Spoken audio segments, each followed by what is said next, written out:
အားလုံးမင်္ဂလာပါကျွန်တော်ဒီနေ့တောက်ကြနေ့software တွေပေါ့နော် software တွေကကျွန်တော်အနေနဲ့ဒီနေ့မှာသုံးသပ်ချက်ရွေးချက်ခံမှန်းမှုလေးပေါ့နော်ပြုလုပ်ပေးချင်ပါတယ်ဆိုတော့ပထမဦးဆုံးကျွန်တော်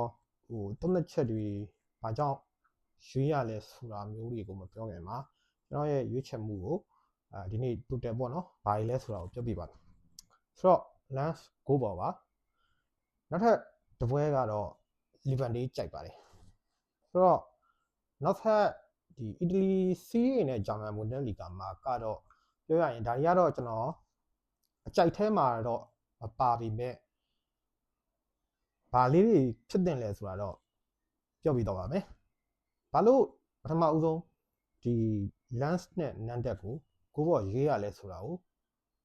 ပြောပြပါမယ်ဒီနေ့ပြောရရင်ဒီ lens နဲ့ PSG နဲ့ကပေါ့နော်သုံးသက်တပွဲစီကစားထားတယ်ဒီအောက်ကလိုင်ယွန်နဲ့လိုင်လီကတော့32ပွဲကစားထားပါတယ် PSG နဲ့ LAN နဲ့ထိတ်တိုက်တွေ့အောင်မယ်နောက်ပြီးတော့ LAN အနေနဲ့ဒီနေ့ပွဲတာမတော်တဆရှုံးနေငယ်မယ်ဆိုရင်ဖြစ်သွားမယ်အကြောင်းအရာကြီးပေါ့နော် PSG ကဒီကျင်းသလီဖလာကိုရသွားမယ်ပြီးတော့ခါကြတော့ LAN အနေနဲ့ချန်ပီယံလိဝင်ခွင့်ပေါ့နော်လာမယ့်နှစ်အတွက်မရေမရာဖြစ်သွားမယ်ဒီလိုမျိုးလေးတွေရှိပါတယ်ဆိုတော့ lens ဒီနေ့ကအဖက်ဘက်ကကြည့်ရင်နိုင်ဖို့တော့လိုအပ်တယ်သို့ပေမဲ့လည်းတစ်ဖက်ကကျွန်တော်တို့နန်တက်ကိုကြည့်မယ်သူကလည်းလွတ်နိုင်လားဆိုရင်ကျွန်တော်တို့မလွတ်နိုင်တော့ပါဘူးလက်ကျန်ကဒီနှစ်ပွဲပဲကြံတော့တာပေါ့နော်ဆိုတော့ nice နဲ့မှာသူကဘယ်နှမတ်အထိဟနေလဲဆိုရင်8မှတ်အထိဟနေပါတယ်ဆိုတော့မဖြစ်နိုင်တော့ပါဘူးတူတယ်မှဒီနှစ်ပွဲပဲကြံတော့တဲ့အချိန်မှာပေါ့နော်ဆိုတော့ပြောရရင်ဒီနေ့ကဖွင့်လှစ်မှုဒီရော့နေတဲ့အနေထားကလည်းဒါကြောင့်ဆိုတာလည်းပါတယ်ပေါ့နော်အမှန်တကယ်ဆိုရင်ရော့မနေပဲပိုတောင်မှမြင့်နေပါတယ် lens ရဖွင့်လှစ်မှုပါပေါ့နော်ဘာလို့ဆိုတော့နန်တက်ကဘလို့နီးနဲ့မှသူတို့ဒီကစားရတာ emotion ကဘလို့မှမကောင်းဘူးပေါ့နော်မကောင်းတဲ့အတိုင်းအတာမျိုးမှာပို့ပြီးတော့ညင်ညင်မာဖွင့်လှစ်တင်ပါတယ်လိုအပ်ချက်ရှိနေတဲ့ lens အနေနဲ့ဆိုတော့နန်တက်ကိုဒီနေ့ဘော်ဂီနည်းနည်းလေးအလေးပေးနေတယ်လို့ကျွန်တော်ကတော့မြင်တယ်ဆိုပေမဲ့လည်းခုနကပြောခဲ့တဲ့အချက်တွေကြောင့်ဒီဖွင့်လှစ်မှုပေါ့နော်ပြန်ပြီးတော့ဒီထောက်ထားတဲ့တော့လို့ဆိုရင်တဝက်နီးပါးနစ်နာရမယ်ဆိုတော့ဖွင့်လှစ်မှုကြောင့်ကျွန်တော်အနေနဲ့ကတော့ဂျီဘော်ကိုရွေးချယ်ခြင်းဖြစ်ပါတယ်ဘာလို့လဲဆိုတော့နန်တက်ကမထူးသက်ခင်းပြီးတော့ဒီနေ့မှာကစားလာမှာမလို့ပါကိုရသွားနိုင်တယ် lens လဲလိုက်ပြီးတော့ရအောင်လုပ်ရမယ်ဒီလိုမျိုးလေးကြောက်မှာနောက်ထပ်လီဗန်လေးကိုဘာလို့ရွေးရလဲဆိုတာပြောရရင်တော့ထွေထူးတော့မရှိပါဘူးဖွင့်လှစ်မှုပေါ့နော်ဖွင့်လှစ်မှုတစ်ခုကတော်တော်လေးကောင်းလွင်နေပါတယ်ဒီနေ့မှာလီဗန်ရတောင်မှကျွန်တော်တို့ပြန်ပြီးတော့ပပလေးဖွင့်လာပါတယ်အိုဆာဆူနာကိုပေါ့နော်ဆိုတော့သူတို့ကလက်ကြံပွဲကတိုးတယ်၄ပွဲရှိပါသေးတယ်အဲ့တော့ခါကြတော့လက်ကြံ၄ပွဲဆိုရင်ကျွန်တော်တို့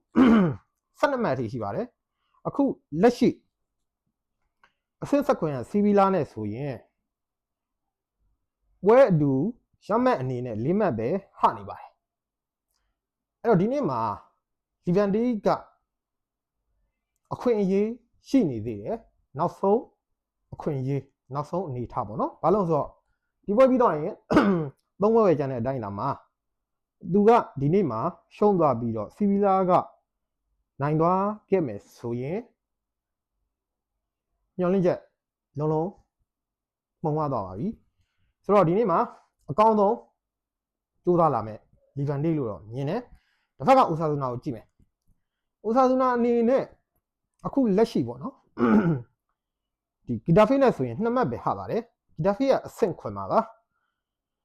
ဖက်တာနဲ့ဆိုရင်လည်း9မှတ်ပဲกว่าပါတယ်သူ့မှာလည်းအခွင့်အရေးတစ်ခုရှိနေပါသေးတယ်နောက်နေ့ဥရောပလိဝင်ခွင့်အတွက်ဆိုဥစားစုနာကလည်းဒီနေ့မှာအခွင့်အရေးရှိနေသေးတယ်နှစ်သင်းစလုံးကကိုစီစိတ်သက်ပိုင်းကြီးတစ်ခုစီရှိနေတယ်ပေါ့နော်ကိုစီရှိနေပါလီရဲ့ဒီဗန်ဒီကဘလောက်အထိပေါ့နော်ဖွင့်တယ်ဆိုတဲ့အတိုင်းဒါကတော့ပြောရရင်မြင့်တဲ့အထက်မှာပါပါတယ်ဒါကဟိုကျွန်တော်ဘာလို့မြင့်တဲ့အထက်ပါလဲဆိုတာကိုပြောပြပါဒီဗန်ဒီနဲ့စီဗီလာကိုကျွန်တော်ပထမဦးဆုံးပြောချင်ပါတယ်ဒီဗန်ဒီကစီဗီလာကိုသူ့ရဲ့ဒီအိမ်ကွန်းမှာပေါ့နော်စီဗီလာကတော့မှပပလေးဖွင့်ခဲ့တဲ့အနေထားအထိရှိခဲ့တယ်ဒီဗန်ဒီနိုင်သွားတယ်ဒီဗန်ဒီနဲ့စီဗီလာကြားမှာကွာဟာချက်ကိုကျွန်တော်ပြောချင်တာပါစီဗီလာကဘလိုနေမြင့်နေတဲ့မှာအဲ့တော့ဒီအိုဆာဆူနာနဲ့စီဗီလာနဲ့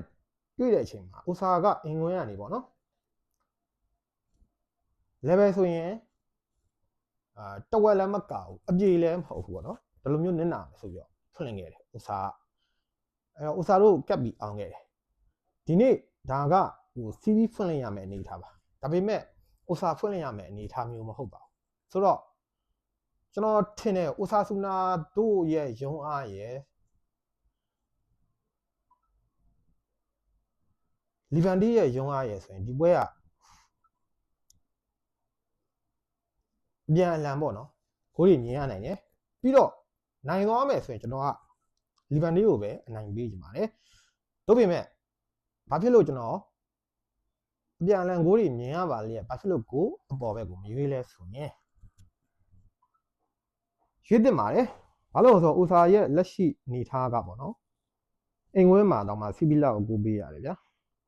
ဆိုတော့ဒီဗန်ဒီရဲ့အခုလက်ရှိနေထားကလည်းကောင်းပါတယ်တို့ပေမဲ့ဒီဗန်ဒီမှာဒီပြောရရင်တော့အဓိကကြတဲ့နိုးနိုင်ပေါ့နော်နိုးနိုင်မပါခဲ့ပါဒီလိုမျိုးမပါတဲ့အတိုင်းတာမှာတောင်မှကျွန်တော်တို့ဖွင့်လှစ်မှုကကောင်းတယ်ပြီးတော့လာဘက်နဲ့ပေါ့နော်လာဘက်နဲ့အိုဆာနဲ့တွေ့တဲ့အချိန်မှာတော့ကလည်းအိုဆာရဲ့ဟိုဖွင့်လှစ်မှုကဒီ GB ကပေါ့နော်ဒီထက်နှိမ့်ပါတယ်အခု GB ကမြင်းတဲ့ထက်မှာပါပါတယ်ကျွန်တော်တို့ရွေးတင်တာတော့စုံပေါ်ပေါ့နော်အဲ့ဒါတော့စင်ပြေဆိုပါကျွန်တော်ကတော့အိုဆာကိုပဲရွေးချင်ပါတယ်အဲ့တော့ဒေါမဝင်ဖရန်ဘတ်ဒီပွဲကပြောရရင်ဒေါမဝင်ကလည်း UCN ဖြစ်သွားပြီဝင်ခွင့်ရသွားပြီဖရန်ဘတ်ကလည်းဥရောပဝင်ခွင့်မှတ်မိတော့ဘာအတွက်ဘယ်သူကဘယ်လိုကမ်းမလဲပေါ့နော်အဲ့ဒါရတော်တော်လေးစဉ်းစားရတော့မယ်ပြောတော့တိုရီနိုနဲ့ဆက်ဆိုလိုလဲဒီလိုပဲဘယ်သူကဘာအတွက်ကမ်းမလဲအဲ့တော့ချန်ပီယံရှစ်တွေတော့ရှိသေးတယ်ချန်ပီယံရှစ်တွေတော့ကျွန်တော်မကြည့်ရသေးဘူးချန်ပီယံရှစ်တွေကတော့ကျွန်တော်ပုံမှန်တက်ဆက်နေကြအတိုင်းပဲအနီးကပ်ပေါ့နော်ကျွန်တော်ရဲ့